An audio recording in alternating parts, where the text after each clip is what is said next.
Hello friends, welcome to my YouTube channel info corner. आज की theorem आप लोगों ने कमेंट्स किया था कि ये थ्योरम कराई जाए, तो इसके क्वेश्चन देख लीजिए। दो टाइप से आपसे पूछ सकता है। ओके, तो यहाँ पर हमने निकालना है obtain cross chilled exterior solutions for the gravitational fields of a single mass continuously at rest at origins, और second to obtain the line element for cross chilled exterior solution. So इसका प्रूफ देख लेते हैं। तो मैंने आइंस्टीन फील्ड इक्वेशन कराई है, तो उसमें बताया है कि जब एम्प्टी स्पेस होता है उस कंडीशन जो आइंस्टीन की इक्वेशन होती है वो क्या होती है, R mu V equals to 0 होती है उस कंडीशन में फॉर एम्प्टी स्पेस के लिए। Einstein found that the equations give some contradictory result, so he modified the equation first। जो स्पेस एम्प्टी स्पेस के लिए उन्होंने जो आइंस्टीन ने इक्वेशन दी वो क्या कर रही है, कुछ कंट्राडिक्टरी रिजल्ट दे रही है। तो उन्होंने क्या करा, उसका कुछ सिंप्लीफाई किया, कुछ उसमें मॉडिफाई करा इक्वेशन फर्स्ट में। तो उन्होंने क्या करा, जो आर की वैल्यू आर म्यू वी है उसकी वैल्यू कुछ समथिंग इस टाइप से लिखी, अल्फ़ा जी म्यू वी। वहाँ पर उन्होंने बताया कि अल्फ़ा की एक कांस्टेंट की तरह ट्रीट होगा। Okay, alpha is being treated as constant. Okay, this solution to correspond to the empty space time corresponding and isolate stationary materials point responsible for producing gravitational field. In the absence of point mass, there will be no gravitations. The space-time will be described by the metric equations। क्या कह रहा है कि जब कोई space time में कोई भी पॉइंट मास अवेलेबल नहीं होता या फिर एब्सेंस है उसकी, तो उस टाइम में ग्रेविटेशनल्स जो फील्ड होगी वो प्रोड्यूस नहीं होंगी। तो स्पेस टाइम की उस टाइम मैट्रिक इक्वेशंस क्या होगी, d2 square equals to minus D are square minus are square D theta square plus sine square theta D phi square plus D T square. Equation third. अब क्या है कि but जब हम देखते हैं कि जब पॉइंट मास एग्जिस्ट करते हैं तब उस टाइम में क्या इक्वेशन होगी, d2 square equals to minus e lambda e की power lambda d are square minus are square D theta square plus sine square theta D phi square plus e की power gamma d T square. Question fourth, where lambda और gamma क्या है, lambda equals to lambda r gamma equals to gamma r. It means that कि जो lambda और gamma है वो function है किसके, आर के। For this we have lambda equals to gamma equals to 0 at r equals to infinity। okay, our coordinates are x1 equals to r, x2 equals to theta, x3 equals to phi, x4 equals to t। यहाँ पर देख सकते हैं कि r, theta, phi and t, तो हमने इसीलिए x1 x2 x3 x4 को किस में, r, theta, phi and t को इसमें कन्वर्ट कर लिया है। तो यहाँ से हम देख सकते हैं कि G11 की इस वाली इक्वेशन से G11 की क्या वैल्यू हो गई, माइनस ई की पावर लैम्डा। ओके, इसी तरह G22 की माइनस आर स्क्वायर, G33 की minus are square sine square theta, और G44 की ई की power gamma. G mu B equals to 0 कब होगा, जब mu and B is not equals to. Now for spherical symmetric isolated particles, the field will depends on r alone and not in theta and phi। ये क्या कह रहा है, जो spherical symmetric isolated particles में जो फील्ड होगी वो किस पे डिपेंड करेगी, r पे डिपेंड करेगी, ना कि थीटा एंड फाई पर। फॉर मैट्रिक 4 से अगर देखा जाए तो वहाँ से क्या निकालना है हमें, नॉन वैनिशिंग कंपोनेंट्स किसके, क्रिस्टोफर सिंबल आई जे के आर, क्रिस्टोफर सिंबल 111 की वैल्यू ये सब आएगी। ठीक है, ये कैसे निकालना, देखो ये कैसे निकली ये बता देती हूँ। क्रिस्टोफर सिंबल 1 1 इसका फॉर्मूला होता है Christopher symbol of second kind का G11 क्रिस्टोफर सिंबल 11,1। ठीक है, इसको हम कैसे लिख सकते हैं 1/G11 और यहाँ पर क्या Christopher symbol of first kind का फॉर्मूला पुट करेंगे तो half del G11 del x1 plus del G11 del x1 minus del G11 del x1। It means देखो ये वाला इससे कैंसिल हो जाएगा, हमारे पास क्या बचेगा 1/G11 इंटू हाफ और ये वाला del G11 del x1।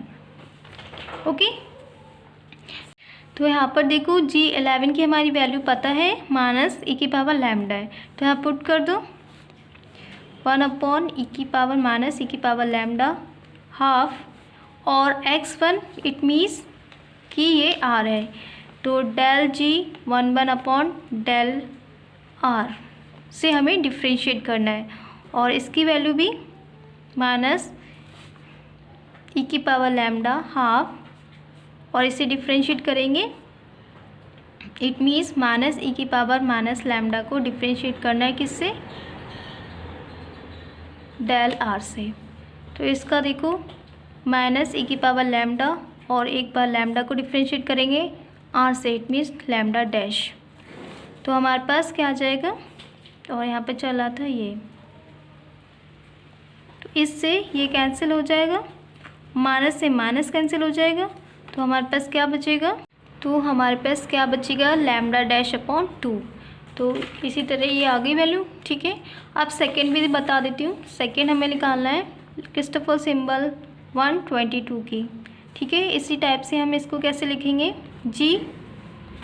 G11 Christopher symbol 22,1। इसमें भी वही करना है 1/G11 हाफ, फिर से इसमें फॉर्मूला पुट करना है del G21 del x2 plus del G21 del x2 minus del G22 del x1। तो यहाँ पर देखो इसकी वैल्यू हमें पता है माइनस e की पावर लैम्डा है, हाफ ऐसे ही चलेगा।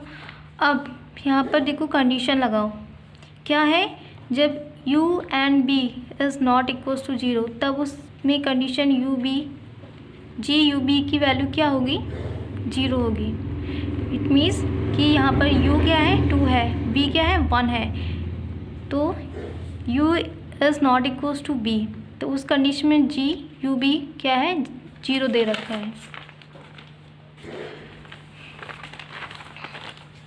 इस वाले से ओके, तो ये वाला पूरा ये 0 हो जाएंगे। ठीक है, और बचेगा क्या हमारे पास ये वाला, तो minus del G22 del x1। Okay, now minus half e की power lambda minus minus plus हो जाएगा और G22 हमारे पास गिवन है, यहाँ से क्या है डेल माइनस r का होल स्क्वायर स्क्वायर और x1 मीन्स r से इसे डिफ्रेंशिएट करना है। ओके, तो इसकी वैल्यू आएगी जब डिफ्रेंशिएट करेंगे इसको, तो इसकी वैल्यू आएगी माइनस r e की power minus lambda.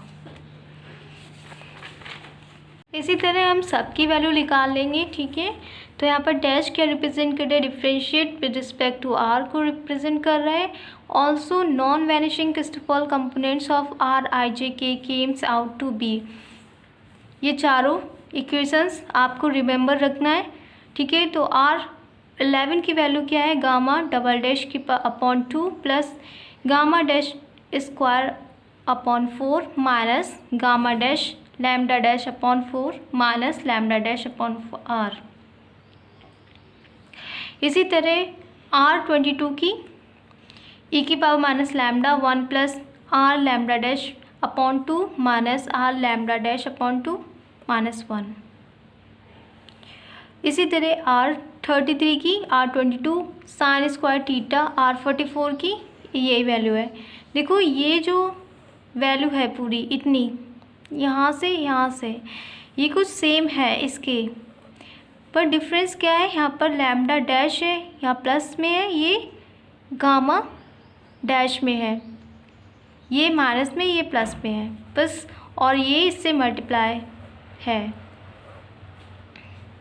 Now Einstein field equations for empty space क्या है, ये गिवन है, R ij इक्वल्स टू 0।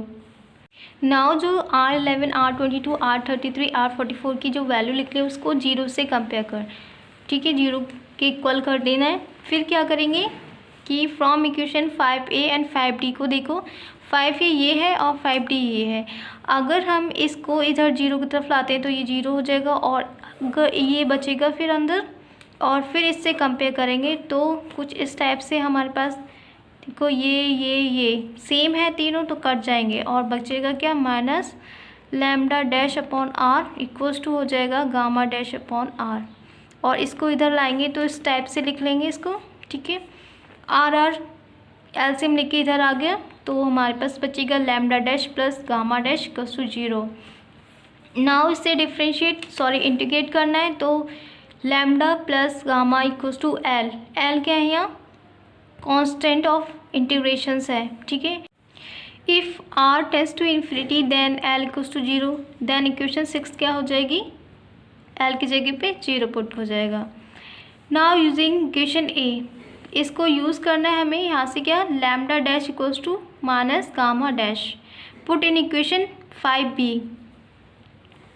तो 5b में यहाँ देखो क्या है, ये अगर लैम्डा डैश की जगह पर हम क्या रख दें, पुट कर दें माइनस गामा डैश, तो इस टाइप से ये कट सकता है, e की power minus lambda 1 minus r lambda dash upon 2 minus r lambda dash upon 2 minus 1 equals to 0। तो यहाँ पे क्या बचेगा, e की power minus lambda 1 minus r lambda dash equals to 1। ये क्या है, इसे इस टाइप से लिख सकते हैं d/dr r e की power minus lambda equals to 1। इसे अब इंटीग्रेट करना है, तो इंटीग्रेट करने के बाद ये कुछ आएगा, k क्या है, कांस्टेंट ऑफ इंटीग्रेशन है, ठीक है, इंटीग्रेशन है, कांस्टेंट ऑफ इंटीग्रेशन। नाउ अगर r को क्या करना है, कॉमन करना है इधर से, ठीक है, इधर से कॉमन करेंगे तो इस टाइप से आ जाएगा r1 plus k upon r, r से आर कैंसिल हो जाएगा तो e की power minus lambda equals to 1 plus k upon r, ये e की power lambda equals to e की पावर माइनस e की power gamma equals to e की power minus lambda equals to 1 plus k upon r, equation 6 double dash. Now अब यहाँ पर क्या, सिर्फ हमें k की वैल्यू फाइंड आउट करनी है, तो k की वैल्यू कहाँ से, यहाँ से फाइंड आउट करेंगे। e की power gamma equals to G44 की वैल्यू क्या आती है, 1 प्लस 2 गामा होती है, और गामा यहाँ पर क्या है, ये ग्रेविटेशनल पोटेंशियल को रिप्रेजेंट करता है और उसकी वैल्यू कुछ इस टाइप से होती है, minus GM upon r. S G को हम क्या कर लेंगे, 1 पुट करेंगे तो गामा की वैल्यू जो आएगी माइनस M अपॉन आर आ जाएगी, इसमें पुट करना है e की power gamma equals to G44 equals to 1 minus 2M upon r, equation 7। Comparing 6 double dash and 7, इसको और इसको कंपेयर करेंगे, ठीक है, तो k की वैल्यू हमारे पास आ जाएगी माइनस 2M, और यहाँ पर हमें अब पुट करना है e की power gamma equals to 1 minus 2M upon r, ठीक है, k की जगह पे पुट करेंगे माइनस 2M, और इसी तरह इसकी भी वैल्यू आ जाएगी क्योंकि ये दोनों इक्वल हैं। The ultimate form of equation 4, equation 4 देखो, ये थी पूरी इक्वेशन 4, तो e की पावर लैम्डा e की पावर गामा, हमारे पास दोनों की वैल्यू आ गई है, ठीक है, ये और ये, तो हमें इसको पुट करना है इक्वेशन 4 में। तो e की पावर गामा की वैल्यू इसके साथ ये रख दी, और e की पावर लैम्डा हमें चाहिए था, पर यहाँ पर क्या है, e की पावर माइनस लैम्डा है, इसको क्या करना है, इसको इस टाइप से लिख सकते हैं। हमने क्या निकाला, e की पावर माइनस लैम्डा की वैल्यू हमारे पास ये है और इसकी इक्वल वैल्यू है e की पावर गामा की, ठीक है, पर हमें चाहिए e की पावर लैम्डा की वैल्यू। इट मीन्स इससे क्या करना है, इसको 1 अपॉन e की power lambda equals to 1 upon नीचे रेसिप्रोकल में लाएंगे तो ये इस टाइप से हो जाएगा इनवर्स। तो अब इसको e की पावर लैम्डा की वैल्यू क्या आ जाएगी 1 minus 2m upon r inverse. Okay, ये वैल्यू आ जाएगी। क्या करेंगे, इसमें पुट कर देंगे इस सब की वैल्यूज़ इक्वेशन 4 में। तो हमारे पास क्या आएगा dt² equals to 1 minus 2m upon r dt² minus 1 minus 2m r inverse dr² minus r² d theta square plus sine square theta d phi theta d phi square which is known as Schwarzschild exterior solutions. Okay, I hope को आपको समझ में आए। अच्छी लगी हो video तो please like share and subscribe करना ना भूलें। मिलते हैं next time, take care, bye bye.